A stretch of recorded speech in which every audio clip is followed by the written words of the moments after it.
nunca andamos antes. Eu não sei se alguém aqui, antes de se casar, fez algum tipo de curso, né? Fez algum tipo de seminário, fizeram? Alguém fez algum tipo de seminário para saber como é que não é antes de entrar? O seminário é aquele seminário do coraçãozinho na pupila, né, aqui de lado, quando a gente realmente deseja, né? Então, todas as coisas contribuem para aquilo, então nos casamos. E depois vamos descobrir, né, que realmente Deus não colocou a gente, quando planejou o casamento, não falou, vou colocar isso no buraco. Não foi essa a intenção de Deus. É que nós descobrimos no casamento. Um irmão mais velho disse certa vez que quem não casou ainda não conhece a cruz. Mas isso não quer dizer que a cruz seja a esposa dele, ou que o marido seja a cruz dela. Não é bem isso. A ideia é de que os dois, né, que ainda têm pensamentos muito indefinidos, nosso irmão estava acabando de dizer agora, né, sobre essa questão de a gente não conhecia muita coisa e agora a gente vai conviver. Nós não conhecemos nem sobre nós mesmos e vamos ter que conviver com uma pessoa que pensa diferente da gente. E temos que de alguma forma buscar convergirmos, né, para uma posição agradável diante do Senhor. Isso é muito complicado. E ninguém fez curso. Agora, se você não fez nenhum curso e você vai falar, puxa vida, por que o irmão não falou isso antes? Não fazia um cursinho. Então a palavra vai tirar você dessa complicação. Não adiantaria nada você fazer nenhum cursinho. Porque, como nós falamos ontem, não é uma questão de fazer as coisas certas. É uma questão de estar posicionado adequadamente. Amém? Essa é uma questão que precisa ficar clara para nós, para que você e eu, para que a gente não venha conduzir o nosso casamento a partir das coisas que estão certas, porque vai funcionar assim. Se você achar que o seu casamento é bom porque as coisas você faz certas, o dia que você não conseguir fazer as coisas certas, você vai achar que o seu casamento acabou. Entendeu? Você faz as coisas certas, vai ter uma hora que por algum motivo, por essas coisas certas, não tem a fonte no próprio Senhor, é o esforço da natureza humana tentando agradar a Deus, então vai ter um tempo que você vai enjoar desse negócio, e você vai passar a ser você mesmo, quem você é. Então não é que Ele manda a gente fazer, Ele quer que a gente seja, Ele quer que a gente se identifique com Ele, para que as nossas obras sejam exatamente as obras dele. As obras dele sejam então as nossas obras. É uma identificação de natureza, é uma identificação não só de comportamento, é uma identificação de posicionamento. Fazer coisa certa, irmãos, tem muita gente fazendo. Né? Fazer coisa certa tem muita gente fazendo. A pergunta seria essa. Me passou aqui logo um texto, Mateus capítulo 7, lá no finalzinho do Sermão do Monte. Quando há uma reprovação daqueles que estão falando em nome do Senhor, daqueles que estão expulsando demônios, daqueles que estão fazendo grandes obras, o Senhor vai falar para eles, eu não vos conheço. Ou seja, o fruto do trabalho de vocês não tem relação comigo, não começa comigo, não há relação entre nós. E o resultado é o resultado da relação entre vocês e vocês. É o resultado da relação da vossa natureza, não da minha com vocês. Então, as obras lá, o Senhor não falou que eles estavam falando em nome de outros, estavam expulsando demônios, estavam usando o nome de Cristo, estavam fazendo as obras de Cristo. Mas parece que estavam num poder diferente, não num poder de identificação de natureza, de vida, para que a obra seja efetiva, não é? Eles estavam num poder diferente. Então, assim, a vontade de Deus é fundamental que seja conhecida antes de se colocar a mão em qualquer coisa relacionada ao reino de Deus. É preciso conhecer a sua vontade primeiro. Por isso nós estivemos dando ênfase a esse aspecto ontem, o aspecto da visão. Não é? Então, um construtor civil, por exemplo, ele sabe bem o que ele tem que fazer numa obra. Mas eu chego na obra hoje. Né? Então eu sou uma pessoa subjetiva, não sei nada de obra. Mas chego, eu quero colocar uma coluna onde não deve colocar. Você já imaginou? Você daria a sua casa para alguém fazer que não teria nenhuma perícia, nenhuma formação na construção civil? Você daria para ele fazer? Mas é isso que a gente faz no nosso casamento. A gente chega sem perícia nenhuma, a gente não sabe de nada relacionado a isso. O que a gente faz? Então a gente faz aquilo que a gente entende que deve ser feito. Com a melhor das intenções. Ninguém está jogando contra ninguém. Eu não casei contra ela, eu casei com ela. a minha atitude é uma atitude contrária a ela. Muitas vezes eu não sei que, irmãos, muitas vezes as nossas boas atitudes, nós estamos danificando a nossa relação, porque são só boas atitudes, mas elas não têm nenhuma relação com o propósito daquele que foi o Criador, foi o mentor, que não só criou o casamento, mas criou as leis para que ele desse certo, para que ele fosse aquilo para o qual ele foi designado assim. Foi ele quem fez isso. Recentemente, eu recebi a visita de uma pessoa. Essa pessoa é um homem, ele é judeu. Ele, como um bom judeu, é muito apegado ao dinheiro. Ele faz dinheiro de saquinho de areia. Nunca vi isso. E ele está com sérios problemas na relação do casamento. Sérios problemas. Ele casou com uma estrangeira, ele casou com uma cubana, ele é americano. A cubana mora em Cuba, tem um filhinho lá. As leis de Cuba não permitem que ele tire ela de lá. Para ele tirar ela de lá, ele tem que casar com ela lá, né? Com as leis de lá. Aí ele pode sair com ela de lá, senão o governo não permite que ela saia. E ele está numa crise profunda, porque ele ama ela, ele ama o filho, ele quer estar junto, essa coisa. Então ele é muito só ele e o irmão faleceu por tempo. Uma crise profunda. Aí conversando com ele, ele entrou nessas questões e perguntou o que eu entendia sobre, qual era a maneira de saber que éramos cristãos e tudo. E comecei a conversar com ele. Então, esse foi o sentimento que eu tive, de dizer a ele, como seria para todos nós, que ele precisava se submeter às leis do matrimônio, às leis que Deus estabeleceu do casamento. Porque o que ele quer? Olha o sentimento dele, como de muitas pessoas. Por que ele não quer casar com ela? Porque ele é muito rico. Ele tem muitas propriedades, muitos bens em diversas partes de diversos países. Ele não quer casar por quê? Porque ele entende que se ele casar, vai mexer no bolso dele. Mas ele a ama. Mas tem o bolso, mas ele a ama. E ele está nessa luta entre o bolso, entre a conta bancária e o amor dele por ela e por filho. Ele manda o dinheiro para lá, para ele não deixa faltar nada, manda tudo para lá. Mas falou no compromisso onde eles vão repartir. Olha o que é o casamento. Porque como nós estávamos falando ontem, ele é a figura de Cristo e da igreja. Então, realmente, o que é dele agora é dela. O que é dela agora é dele. Não é? Isso é a união das naturezas. E ele não quer essa união, ele quer uma união onde ele possa guardar a conta dele sem o perigo dela passar mal.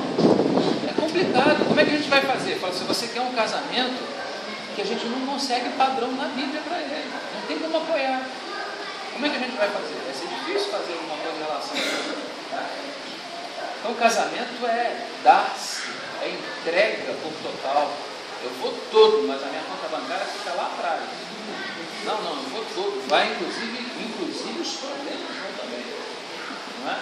Muitos deles vão ser tratados pelo Senhor, que é uma coisa que a gente gostaria de conversar um pouquinho hoje, sobre essa questão dos problemas, né? Nas relações os problemas aparecem realmente, estão presentes, e a falta de visão também nos leva a querer tratar essas questões. A gente não sabe muito bem como trata isso. Ora a gente fica totalmente calado, é bom não falar, deixar Deus tratar.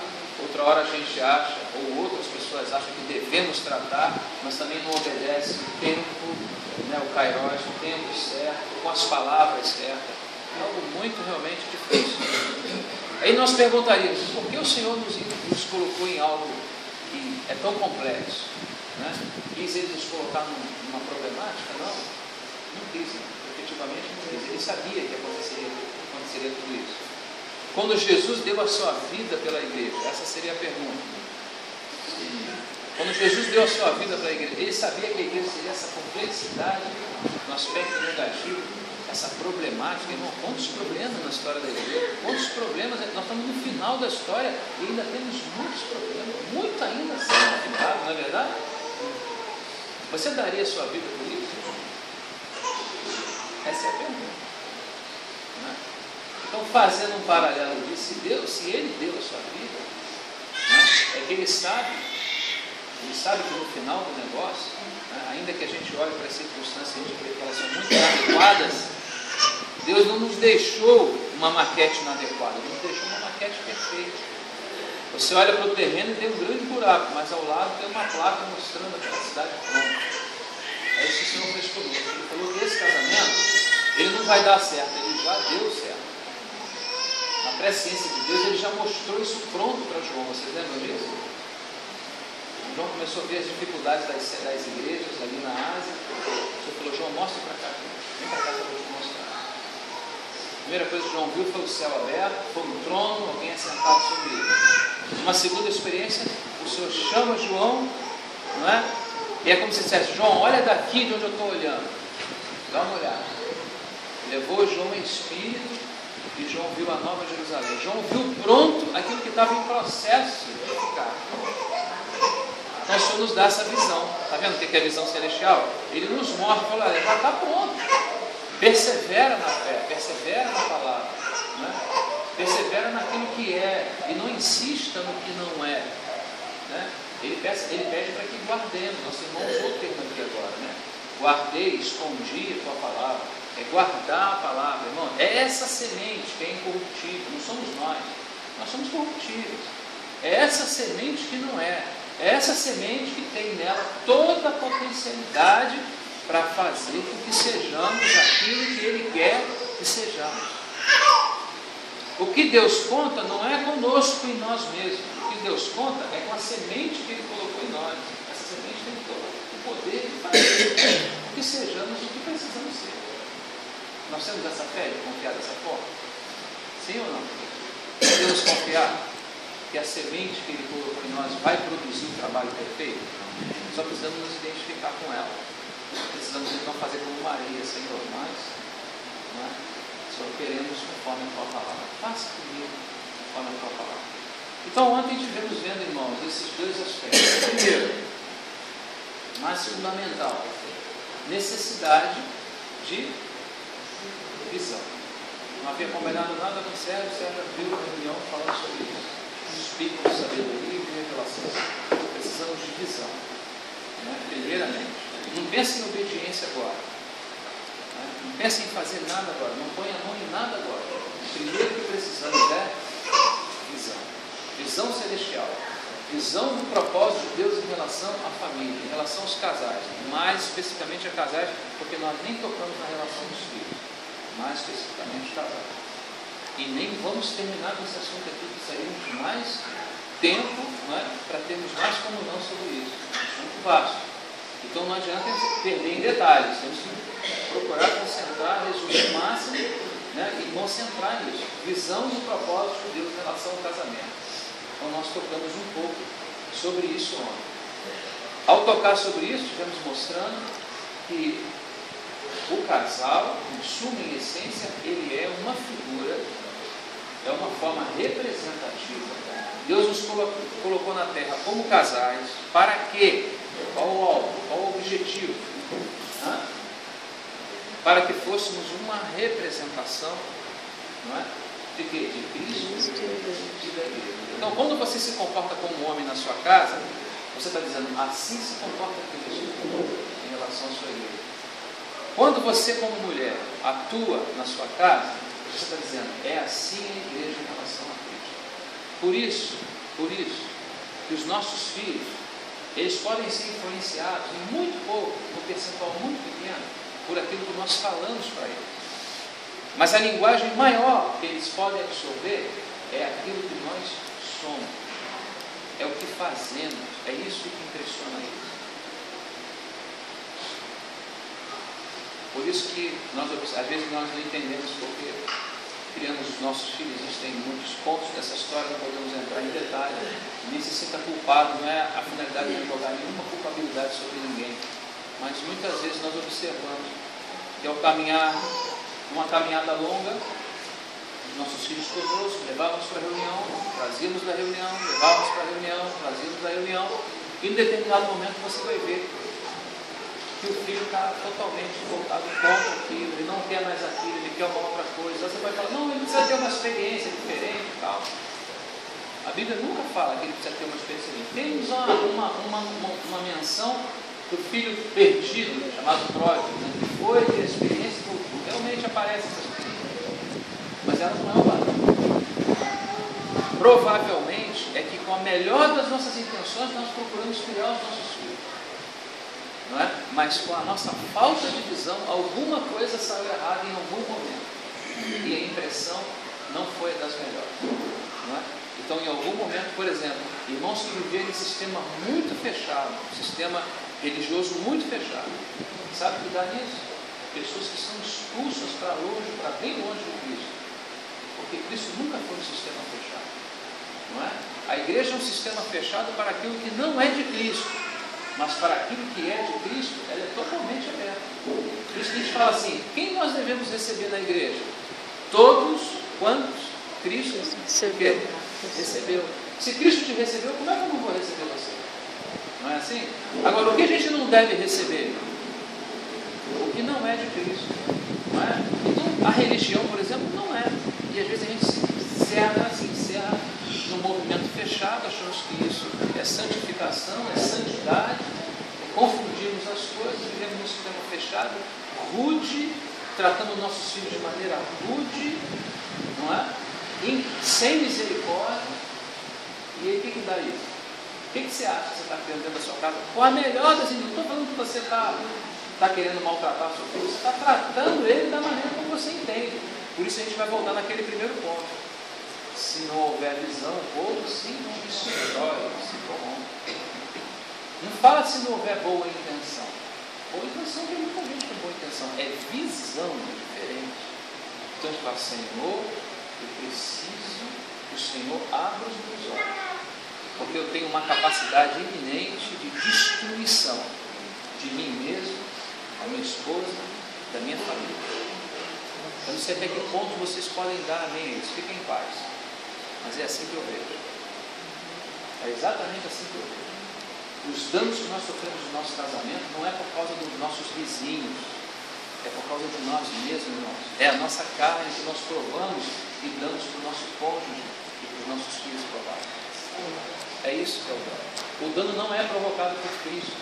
Cristo não provoca nenhum dano à igreja. Ele só provê. Ele é provedor das coisas boas. Ele é provedor da sua própria natureza, da sua bondade, da sua misericórdia. Quem está identificado com Cristo está cheio de misericórdia.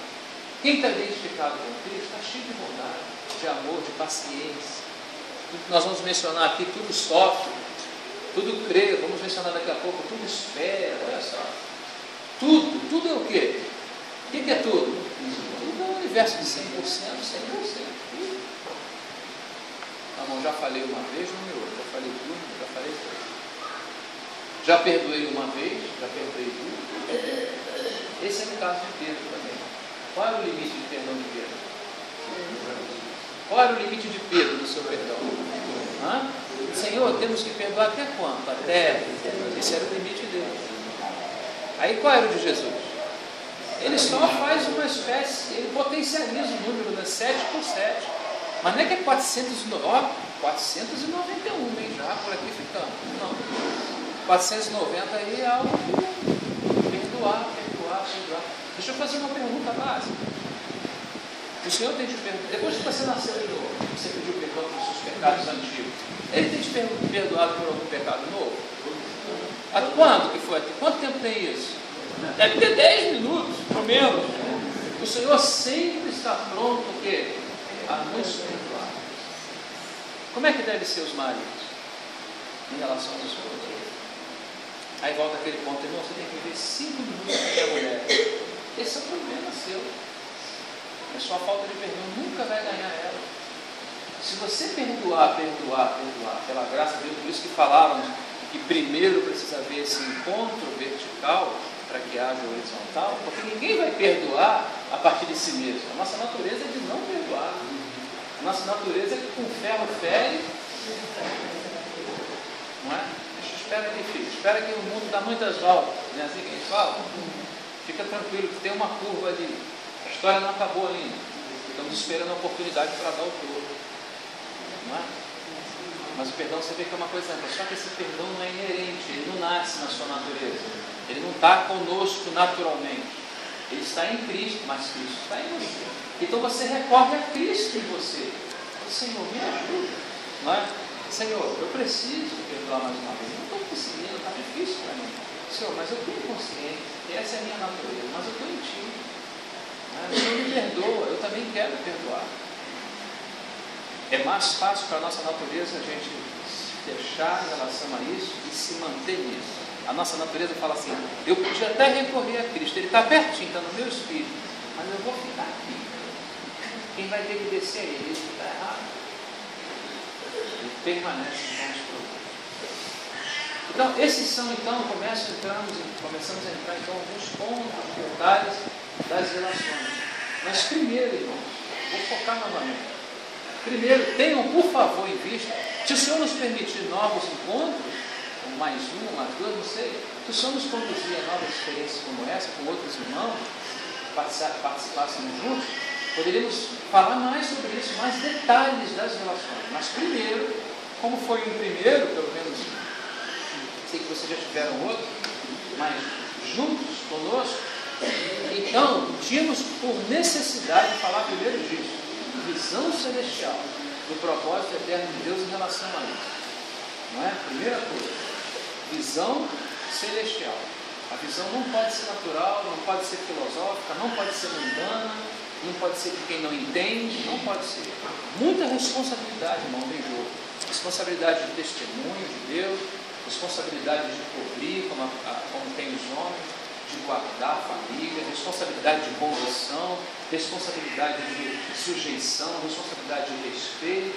Há muitas responsabilidades, existem muitas responsabilidades nisso. Né? Então temos que ter visão mais geral, mais macro, né? Para depois então entrarmos nos detalhes. Então ficamos nesses 3 pontos, 2 avaliamos ontem e hoje vamos ver um pouquinho hoje, porque o tempo não nos permitiria passar. E também não é a nossa finalidade só falar sozinho. Hoje fui lembrado no café da manhã que ontem eu falei, vou falar só mais 10 minutos. Parece que foi 45 assim. De perdão dos irmãos, porque por mais que vocês ouviram, eu falei 10, mas eu não lembrava. Fui lembrar hoje no café da manhã porque me lembraram. Senão continuava esquecido. Então, irmãos, vamos entrar então agora em alguns pontos de detalhe do nosso relacionamento. E aí nós vamos até um certo ponto, e depois vamos parar para a participação também de outros irmãos. Amém? Amém? Chegamos então, isso aqui foi a parte então que nós pegamos como base, 1 Coríntios, que é um texto que todo mundo conhece, Coríntios 13.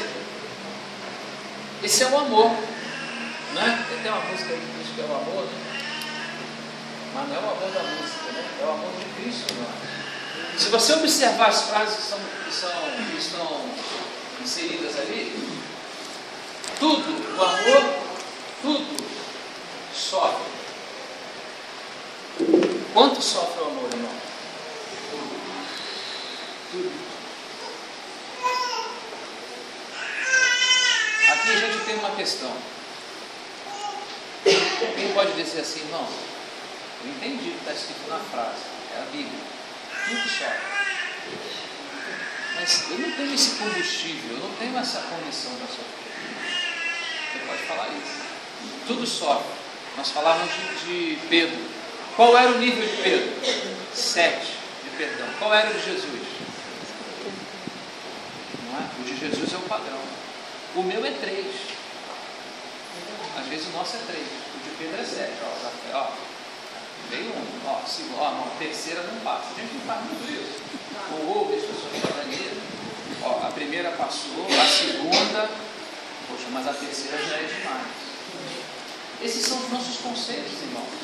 Esses são os conceitos que nós trazemos para a relação. Por isso que dá errado. É simples assim. Aí Pedro fala, não, é 7. Jesus fala, não é 7 também, Pedro. Você ganhou do Rogério é 3. Você é 7, você ganhou dele. Mas ainda não significa nada. É aquilo lá, tudo suporta, está nesse nível. Você vai observar que as demandas, ou seja, aquilo que Deus nos pede acerca do casamento, são coisas muito altas para nós. Por que elas são altas assim? Você poderia pensar da seguinte forma, irmão, como Deus vai me pedir tal coisa se Ele sabe que eu não posso dar? O que você acha? Tudo sofrer, tudo sofre. Você sofreria por tudo, pelo seu companheiro, ou pela sua companheira? Ali é o amor, ali é tanto o homem quanto a mulher. Você sofreria tudo? Você não sabe nem dizer, nem eu sei dizer. Aí você fala, peraí, irmão, tem alguma coisa errada. Por que a demanda é tão alta? Ele manda sofrer tudo, manda crer em tudo, na palavra, né? Manda esperar em tudo, manda suportar tudo. Suportar a gente suporta, irmão. Eu tenho condição de suportar, mas segundo a minha natureza é só até aqui. Outros até aqui, outros vêm até aqui. Mas às vezes o problema passa da tua capacidade de suportar. O que acontece? Você sucumbe. Então o que Deus está pensando? Vamos entrar no pensamento de Deus, irmão. Se Ele te demanda algo tão alto, o que Ele está pensando? Ele está pensando na sua resposta, naturalmente? Ele está pensando na sua e na minha capacidade? Ele não pode estar pensando de maneira alguma. Por quê? Porque Ele sabe que a gente não tem condição de suportar tudo. Temos? Temos? Não é essa a nossa realidade? A raiz dos nossos problemas não está aí? Não estão aí? As raízes dos problemas não estão aí? Porque a hora a gente precisa suportar e a gente sabe? O problema, ele demanda uma determinada graça minha, e eu não estou envolvido nesse nível de vida e de graça. Eu não tenho essa resposta que o problema demanda. Eu respondo com a minha naturalidade. E naturalmente o problema me vence. Quando eu entro naturalmente, sou vencido pelo problema. E ele é maior do que a minha capacidade de resistir. Está dando para entender? Então, por que o Senhor demanda algo tão alto? Porque Ele não espera em nós, Ele espera daquele que está em nós.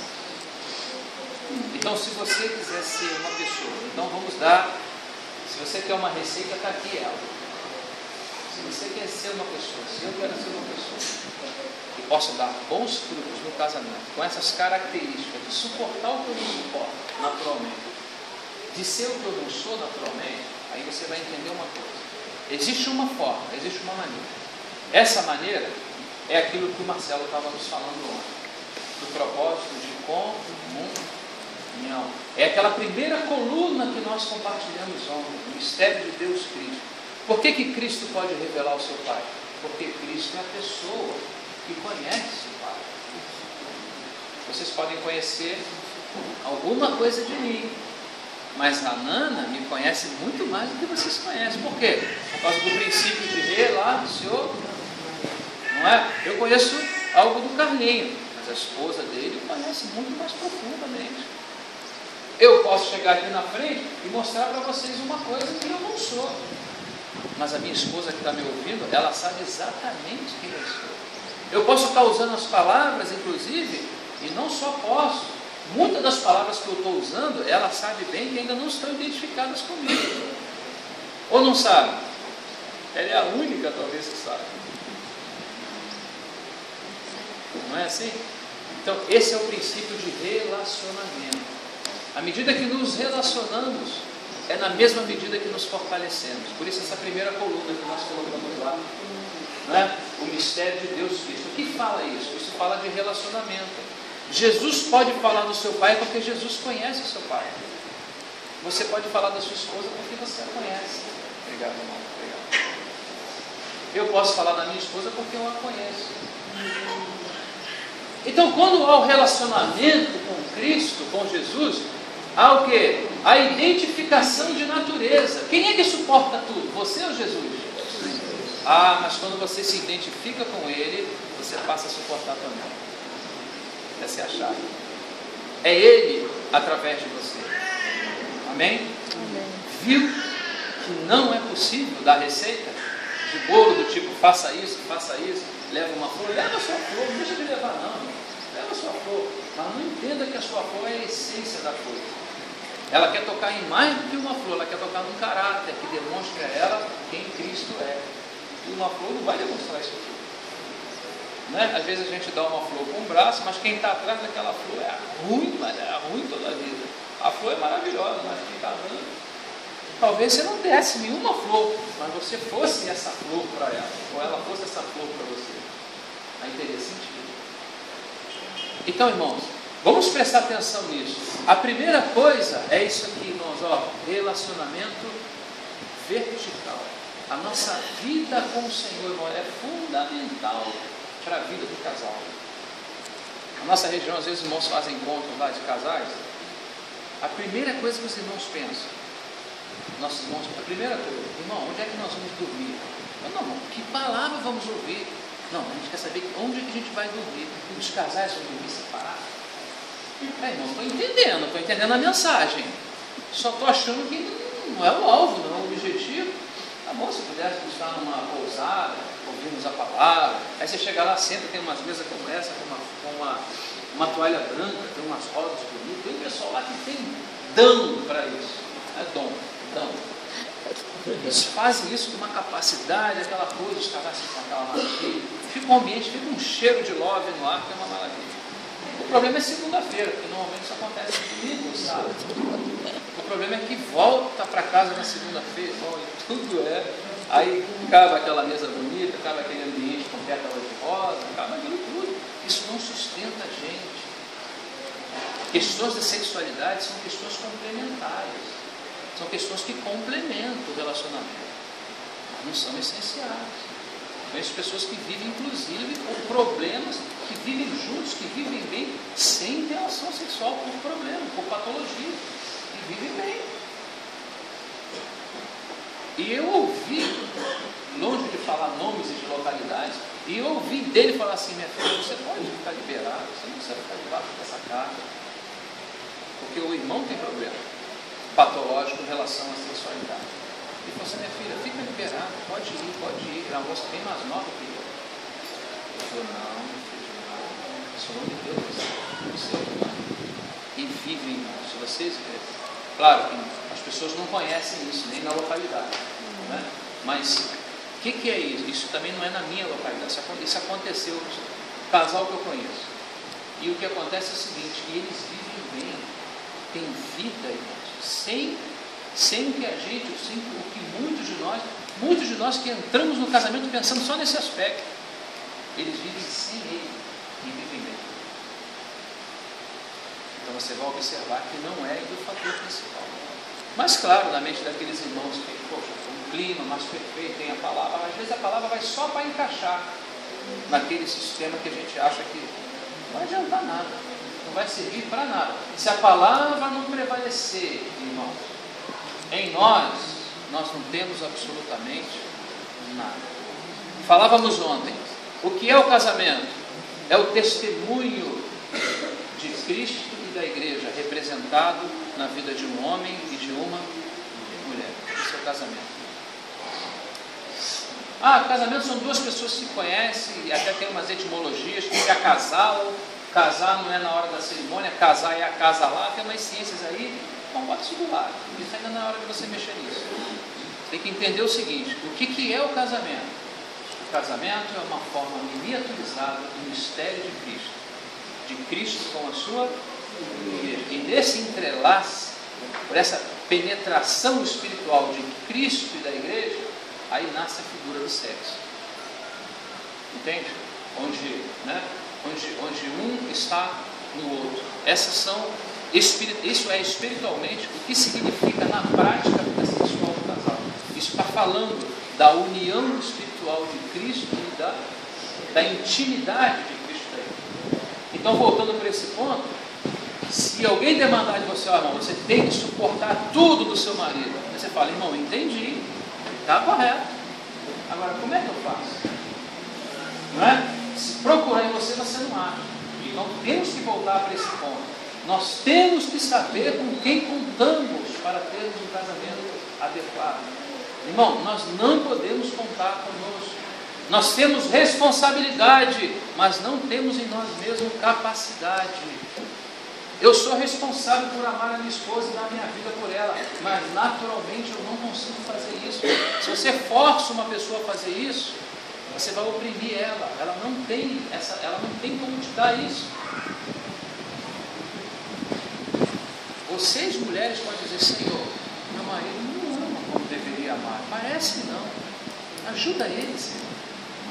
Talvez teria mais efeito do que cobrar dele esse amor que parece que ele não consegue dar. Você pode falar para ele: meu filho, eu acho que você me deixa um pouco, acho que você podia ter mais lugar, podia olhar um pouco mais para mim, eu sinto falta, eu sinto necessidade disso. A questão do discutir, né, como alguns falam, as relações, sentar junto e ter comunhão, isso é importante, e pode se verbalizar assim, é importante que seja feito. Agora, entenda esse princípio, ele precisa receber isso de você, confirmar a responsabilidade dele, porque é isso que está escrito na Escritura, mas a capacidade ainda não vem dele é a responsabilidade.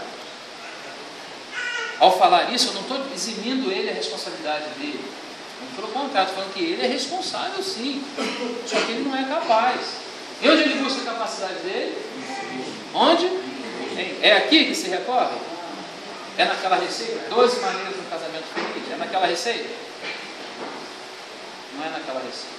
É Cristo, é o Senhor Jesus, a nossa vida. Amém? É Ele quem tudo suporta. É Ele quem pode nos dar. Essas capacidades vêm de quem? Vem dele. Então, na medida que comungamos com Ele, pedimos a Ele, que vamos a Ele, Senhor, eu tenho que amar, preciso amar, Senhor, eu não amo, tenho frieza, sou muito lógico, né? Tenho uma capacidade de administração muito grande nessas questões mais sensoriais, mais sentimentais, não tenho muito isso. E o homem já tem isso, mas olha, não use isso como álibi, porque de certa forma o homem, por ter que governar, ele já nasce com essa capacidade mais racional. A mulher é mais emotiva, não é?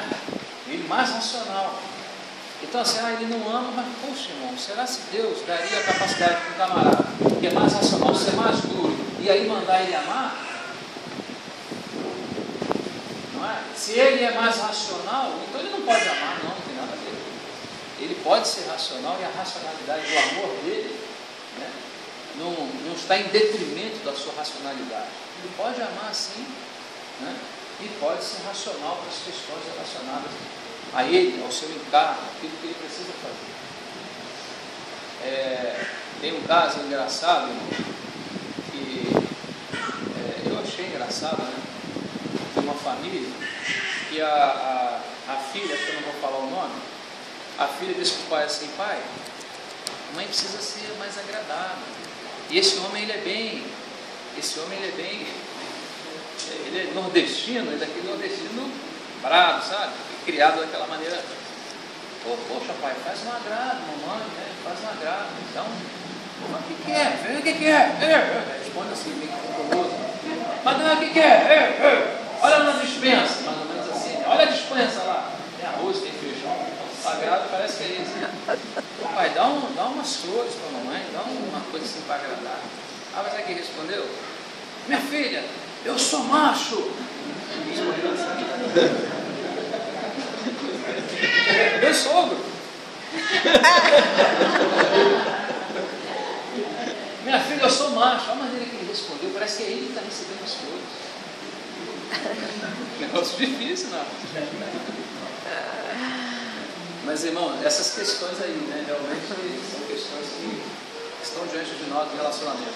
Vamos passar então alguns pontos para a gente ir finalizando esse aspecto aqui. Esse aqui então, irmão, ó. Ficam essas perguntas para nós por causa do que nos é demandado. Diz que o amor é o filho dos relacionamentos, né? Ou vai ser o criado do relacionamento. E aqui diz que o amor tudo sofre, Paulo falando, inspirado pelo Espírito Santo. Aos Coríntios, tudo sofre, tudo crê. Aí fica essas perguntas para nós. Você sofreria pelo seu companheiro? Casamento é isso, não é prático assim. Você sofreria pelo seu companheiro? Você crê que Deus pode restaurar um casamento infeliz? Irmão, acabou, já acabou. Como é que você sabe que acabou? Não é só choradeira. Acabou. Irmão, acabou o crer. Acabou mais do que tudo. Irmão, não tem mais nenhum desejo, já dorme em quarto separado. Sabe que o casamento é isso? Por isso que acabou. Você pode esperar até que as coisas melhorem, porque tudo espera o amor. Estava vendo um testemunho de um irmão que falou assim, ele estava falando, nesse dia eu estava sentado, o irmão estava falando, falou: irmão, essa mulher que está aí é minha. Essa mulher que está aí é minha esposa. Eu estou aqui hoje todo quebrado, o carro quebrou, o caminhão passou em cima, houve compressor, caiu do avião. Ele não era crente. E a mulher orando por ele, 18 anos. Sabe o que os irmãos falaram para ele? Larga essa imundícia. Irmã, sai fora disso, isso é confusão. Mas ela estava casada. E ele não tinha problemas de mulheres, de coisas na rua. Eu falei que não era crente, gostava de uma água que passarinho no velho. Recebia o salário, chegava em casa com 2 moedas de 50 centavos. Chegou lá no gabinete do pastor, o pastor falou: larga essa imundícia, você está deixando para trás, Jesus não vai abençoar a sua vida. A irmã sozinha orando. 18 anos depois, esse moço estava sentado, dando o depoimento dele, ele converteu, irmão, ele creu no Senhor. Agora está difícil tirar o microfone da mão dele. Quem ia pregar naquela noite era eu. Ele não largou o microfone. Tanta alegria. Que maravilha, o testemunho daquela irmã até o fim. Quantas lágrimas aquela senhora realmente não derramou. Quantas, irmão, pensa, 18 anos, pensa. 18 anos, não são 18 dias, não uma semana. Por isso, irmão, que a nossa ênfase vai ser assim, ó, não conte com você. Olhe para Jesus. Tenha uma visão do que é o propósito de Deus em relação a você e a sua esposa. E olhe para Jesus como a sua capacidade para que você possa ir avante naquilo que Ele deu a você. Amém? Resumo. Então, espera, suporta. Então, se a gente tem essas características, a gente pode realmente chamar de amor. Você sabe que no grego existem palavras diferentes para amizade, né? Amor entre irmãos, filial, né? Amor sexual, eros, né? O amor de Deus. O quê? O amor. É esse amor. É esse amor que nos faz suportar. Não é o eros, não é o amor erótico que faz suportar. O amor erótico termina quando termina a relação sexual. Quando termina o amor ágape? Ele nunca termina. Quem é o amor ágape? Deus falou assim: